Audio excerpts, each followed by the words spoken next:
Eu, antes de abordar os problemas, gostava, apesar de tudo, de situar toda esta problemática. Pode parecer estranho que, na véspera de um novo confinamento, num dia em que morreram mais de 100 portugueses, em que estamos tão assustados, eu, apesar de tudo, queira dar uma nota de positiva, porque eu acho que nós temos que olhar sempre para os dois lados das questões. Vamos ver, porque se olharmos nisto na escala de um século, que é um tempo humano, enfim, para cada ser humano é muito tempo, para a humanidade é muito pouco tempo. O progresso que nós conseguimos é um progresso absolutamente extraordinário. O número, para ser fácil de decorar, é este. No século XX, ao longo do século XX e agora no início do século XXI, mais coisa, menos coisa, morreram em cada ano entre 100 a 110 mil portugueses. Enfim, os números andam à volta disto. Houve um ano no século XX, o ano da chamada gripe espanhola, o ano de 1918, em que morreram 248 mil portugueses, em vez dos 110 mil que morriam habitualmente. E com uma diferença, é que Portugal tinha nessa época 6 milhões de habitantes. O que quer dizer que morreu, nesse ano, 4% da população portuguesa, e no ano seguinte, 1919, ainda morreram 150 ou 160 mil pessoas. Isto não desvaloriza em nada o que está a acontecer. Cada morte é uma coisa grave, cada morte é uma perda de uma vida. A vida não tem preço e também não tem prazo de validade. Não é? Nós não devemos fazer tudo o que pudermos para que as pessoas com qualidade possam viver mais tempo. Mas, apesar de tudo, vamos ver, o aumento da mortalidade entre 2019... Eu fiz uma conta mais... Fiz a média dos últimos 10 anos. De 2010 a 2019 versus 2020, houve mais 14 mil mortos. Pessoas que morreram.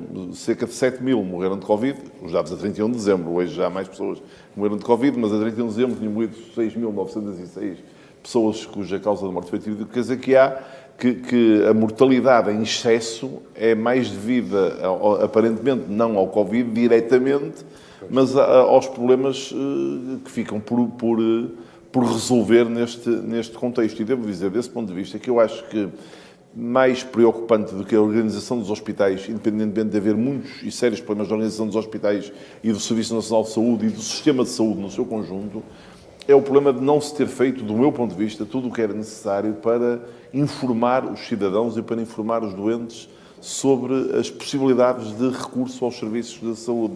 Eu não tenho dúvida que, em muitos casos, o que aconteceu foi que as pessoas tiveram e têm medo físico de ir ao hospital. Têm um sintoma sugestivo de uma acidente vascular cerebral, uma boca ao lado, a diminuição de força de um membro, e vão adiando a ida ao hospital. Ora, isso muitas vezes conduz a que as doenças se agravam de forma dramática e acabam por depois ter consequências muito piores, incluindo a própria morte.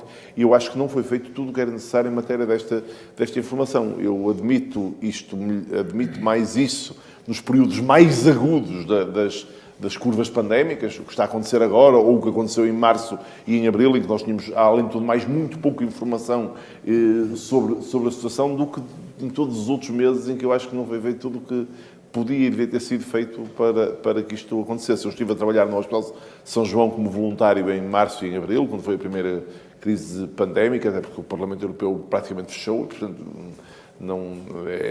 entendi que era a minha obrigação fazer isso. E o número mais impressionante é que, durante aqueles 7 ou 8 semanas que eu lá estive, o número de doentes com acidente vascular cerebral que recorreu ao hospital reduziu-se a 1/3 do habitual. Ora, não é credível que tenha havido uma redução dessas na incidência da doença. Portanto, isso é muito preocupante e merece uma especial atenção. Dito isto, eu acho que a outra boa notícia tem sido, apesar de tudo, globalmente a resposta da União Europeia. Houve no início muito atraso, algumas semanas de atraso, uma coisa absolutamente notável. É uma senhora que é Presidente da Comissão Europeia e que foi ao Parlamento Europeu pedir desculpa por esse atraso e admitir que tinha havido um atraso. De facto, talvez a sua formação médica, como o Miguel Guimarães destacou, influencia a forma como eu sou.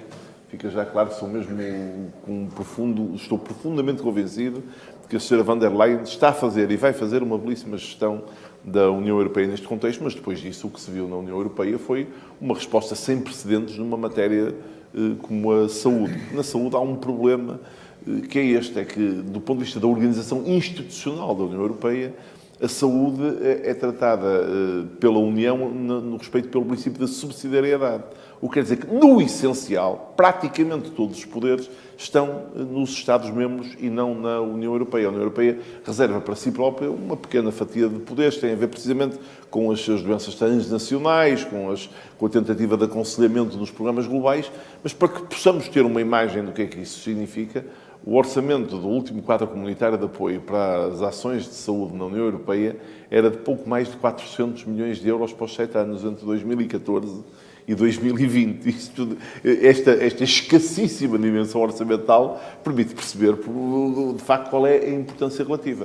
Ora, desse ponto de vista, as circunstâncias são hoje completamente diferentes. No seu último discurso sobre o Estado da União no Parlamento Europeu, a Sra. von der Leyen assumiu o compromisso de trabalhar ativamente pela construção da União Europeia da Saúde. Porque este é um daqueles casos em que os povos e os Estados estão um bocadinho divorciados, como tantas vezes acontece no sistema político moderno.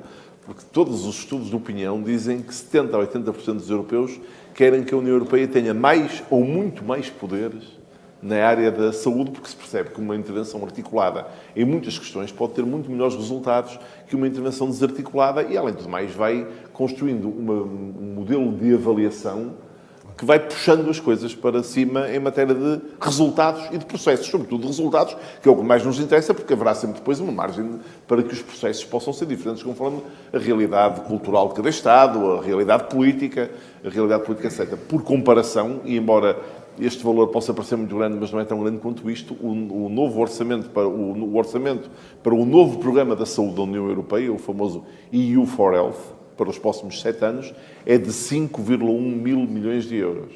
Não é que seja muito dinheiro. Não é, dividido por 7 anos não é tanto. Mas vamos lá ver. Mas é 13 vezes mais do que o orçamento do programa comunitário anterior. E acho que isto, apesar de tudo, revela... É um marcador de uma mudança de atitude. Agora, trata-se de saber em que é que se pretende utilizar estes recursos e utilizar a influência da União Europeia. E, basicamente, há 3 áreas que vão motivar a intervenção da União Europeia. A primeira delas, claro, combater as ameaças transnacionais. É evidente que a União Europeia tem um peso faz todo sentido que uma organização de cooperação entre, neste momento, 27 Estados que se preocupe especialmente com essas ameaças, e devo dizer que acho que todos aprendemos muito e estamos a aprender muito com esta crise pandémica, até porque eu julgo que se nós fizéssemos esta reunião há um ano atrás, trocaríamos algumas piadas sobre um vírus que tinha aparecido na China e nenhum de nós imaginaria a dimensão efetiva do que nos veio a acontecer. E, portanto, nós precisamos de mais trabalho, de preparação, de mais estudo, de mais investigação, de mais conhecimento, de mais, planeamento para combater esta e outras ameaças que se podem colocar nos tempos futuros. Depois, uma questão que se torna cada vez mais relevante, que é um novo problema político na área da saúde, que é a questão de tornar os medicamentos e os dispositivos médicos acessíveis, disponíveis e a custo acessível. Esse é um tema relativamente recente. Eu sou médico há 30 anos e talvez tenha 10 anos o assunto de haver dificuldade em arranjar medicamentos nas farmácias. Era um assunto que não existia. Quer dizer, acontecia raras vezes haver um problema. E esse é hoje um problema em Portugal e em toda a Europa. Há um problema muito complexo e que tem muito a ver com o facto da União Europeia, dos países da União Europeia, pelas mais variadas razões, terem prescindido, a certa altura, de controlar as cadeias logísticas, algumas delas de investigação e muitas outras de produção e de investimento. E vejam como tudo agora foi diferente no tema da vacina contra o SARS-CoV-2. Vejam como na Europa houve uma atenção enorme, uma mobilização de recursos enorme e uma liderança da ciência produzida a partir da Europa e da tecnologia produzida a partir da Europa. E tem que haver recursos da União Europeia e uma visão estratégica da União Europeia para isto. Nós não podemos, em produtos básicos, ficar dependentes de cadeias logísticas complexas, demasiado longas, onde se colocam problemas geoestratégicos dramáticos depois para que as coisas corram bem. Tudo isto vai passando muito rapidamente, mas na primeira vaga pandémica houve aviões de produtos médicos, de ventiladores, que foram desviados em países terceiros antes de chegar à União, cujo conteúdo foi desviado antes de chegar à União Europeia. E percebe-se que nós não podemos, nós temos que arrepiar caminho nesta matéria e recuperar alguma soberania do ponto de vista tecnológico e industrial.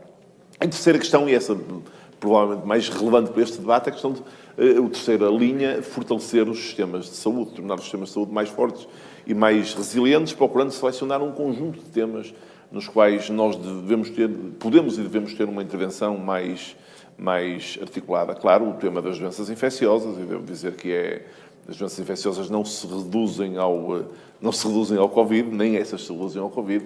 Há qualquer coisa de impressionante que um continente, apesar de tudo, tão abastado como é o continente europeu, por comparação com todos os outros, não tenha um plano coerente para erradicar a hepatite C. A hepatite C hoje é erradicável, é suscetível de ser erradicada. E, portanto, acho que era algo que era muito útil sob o ponto de vista da saúde e, para quem quiser analisar a questão sob o ponto de vista da economia, também é muito útil do ponto de vista da economia, porque a hepatite C, no geral, atinge pessoas relativamente jovens que perdem capacidade produtiva e que consomem grande quantidade de cuidados.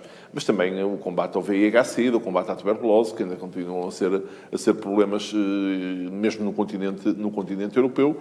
E depois, claro, mais ainda, o gigantesco tema das doenças não transmissíveis, que são as doenças que mais ameaçam a nossa saúde, a dos portugueses e a dos europeus.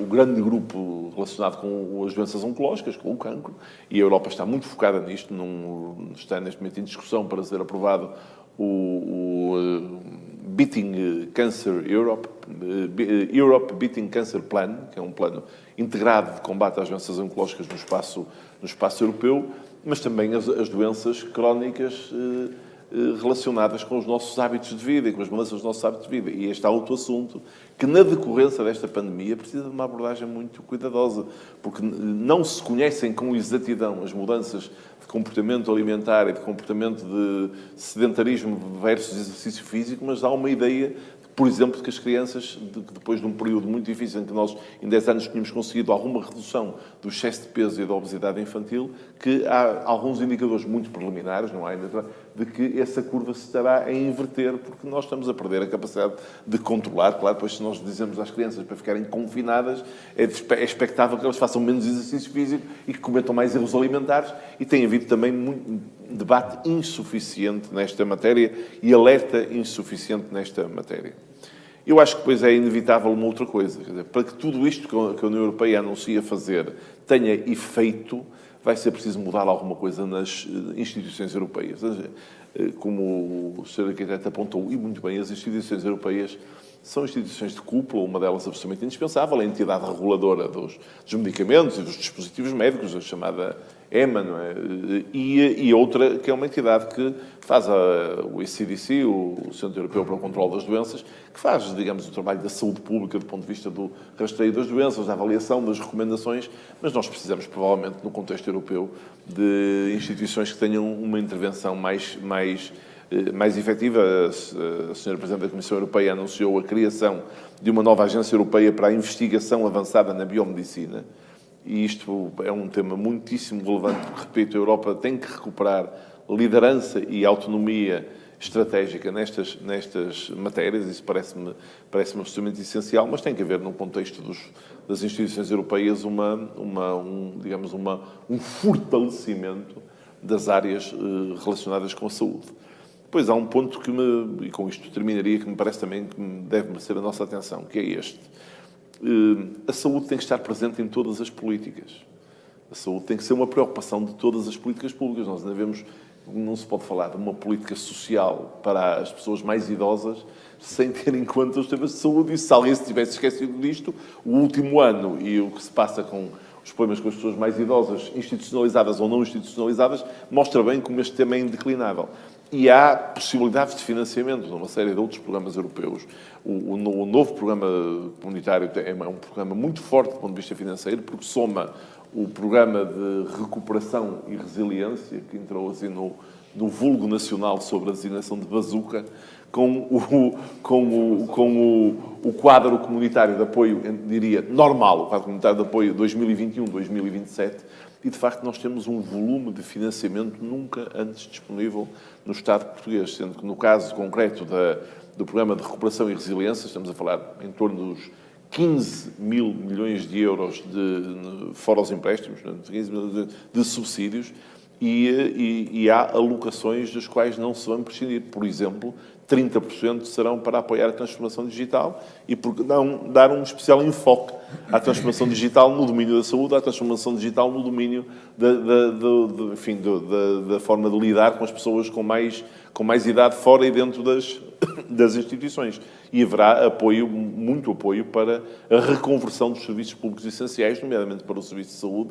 E eu acho que nós temos uma oportunidade de o fazer agora, desta vez, com mais inteligência do que a que temos tido noutras ocasiões, porque nós estamos hoje em melhores condições de perceber onde é que estão as nossas fragilidades e de que forma as podemos alterar. Não tenho nenhuma dúvida em concordar que uma parte delas tem a ver com o fortalecimento dos recursos humanos e também não tenho nenhuma dúvida que uma outra tem a ver com sendo eu um adepto absoluto da existência de um Serviço Nacional de Saúde Público que tenha natureza liderante na área da saúde, eu não me parece que faça nenhum sentido prescindir de uma colaboração virtuosa, supletiva, com o setor, desde logo com o setor social, evidentemente, e não digo isto para ser agradável ao senhor Provedor da Misericórdia, embora tenha prazer em ser-lhe agradável. Mas também com o setor privado. Eu acho que nós temos que vamos ver, cada coisa no seu lugar, mas cada coisa a trabalhar de forma articulada, utilizando as complementaridades, resulta melhor para os portugueses e a colaboração com o setor social e com o setor privado não põe em causa a liderança do setor público na saúde. Não faz nenhum sentido que ponha, não é necessário que ponha, e eu acho a sério que seria muito indesejável que pusesse, não é disso que estamos a falar, mas é evidente que esta articulação pode permitir resolver muitos problemas às pessoas e com sustentabilidade financeira e, no fim do dia, é isso que todos temos que procurar. Muito obrigado, fico depois também ao dispor para o debate.